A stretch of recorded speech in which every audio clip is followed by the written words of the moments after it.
No belief no miracle.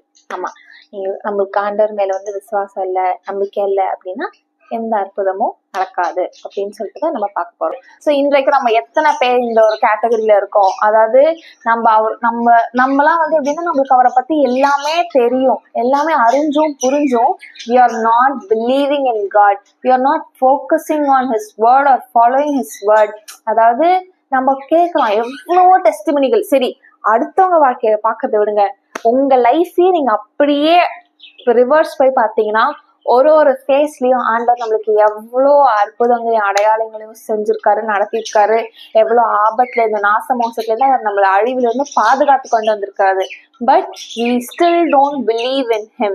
rather நம்ம என்ன பண்றோம், அது அப்படி இது இதனால நடந்துச்சு, இந்த சூழ்நிலை தான் நடந்துச்சு, இந்த மனிதர்களால நடந்துச்சு அப்படின்னு சொல்லிட்டு we give those credits to somebody else or something else.